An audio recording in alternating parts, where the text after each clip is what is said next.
the amount of energy that it takes to try and save the world and please other people at the cost of our own health and well-being is high.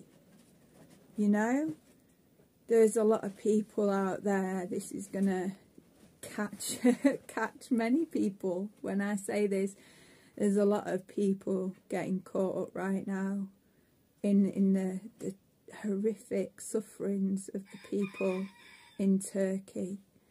And my heart breaks for those people. It genuinely does break for those people. Their suffering is huge. But they are on their life, in their life, they are walking their path, and that happened to them.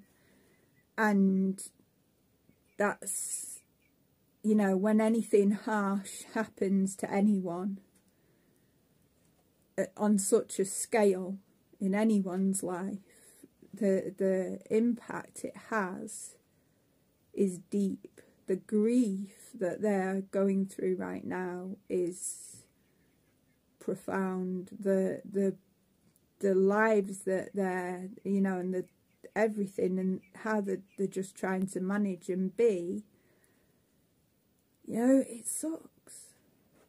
But I can't save Turkey, and I can't stop earthquakes, and I can't change the world, and I can't change the natural way of things, which is to have earthquakes and volcanoes and natural disasters and things.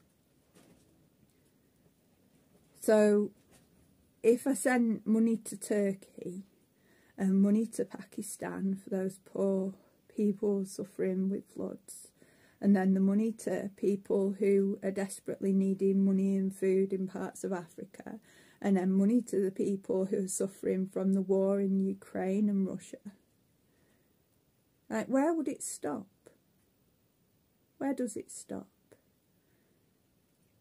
Who's to say who's suffering is suffering more?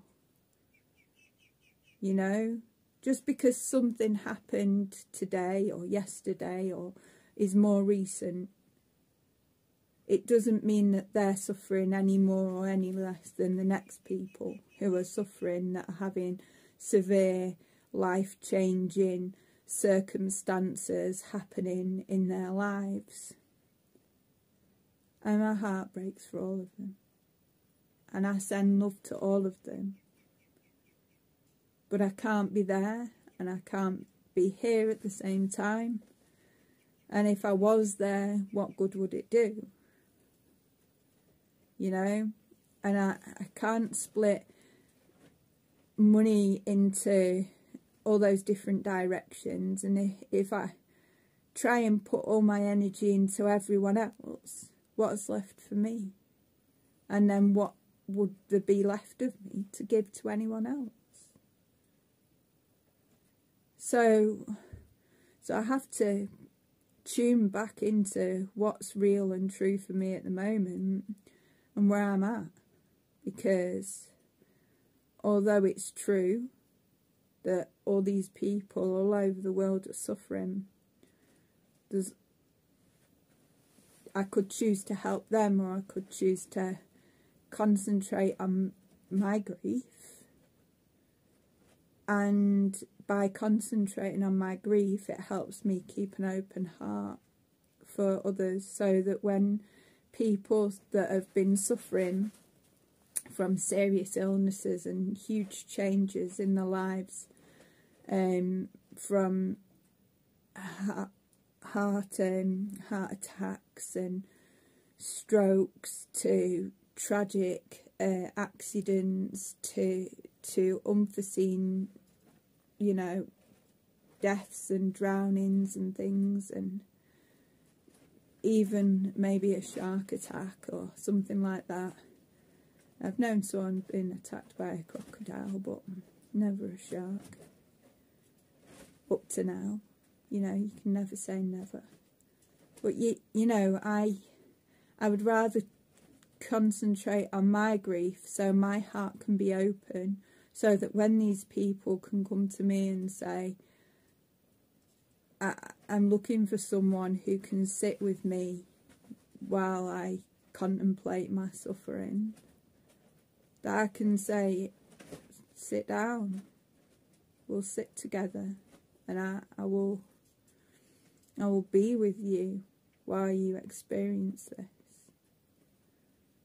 And it's okay to feel however you feel in this moment, and it's okay to let it out, and it's okay to feel all these feelings that you're feeling right now. And you're not alone. I'm right here with you. It's okay. You don't have to keep it inside any longer.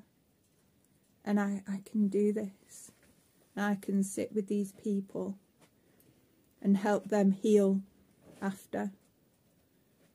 And it doesn't matter where they are and what's happening in their life right now. But the more I work on me in the now, the more I'm able to really genuinely hold space and be with people when the time comes and our paths cross. Because I've met some amazing human beings who have suffered. I've met people who've been in jail through no fault of their own. I've met people who've been in jail through fault of their own. And I've met people who have suffered in different wars and different, crazy fights all over the world, who've been in the army, who've been victims of wars going on around them, who've been people who've been victims of sexual abuse, of historical childhood sexual abuse, rape, multiple rapes.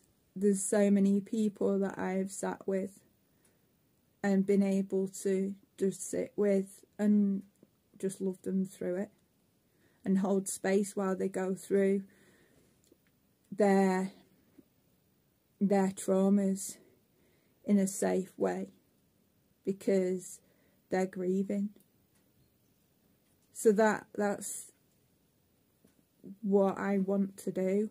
That's how I'd like to serve humanity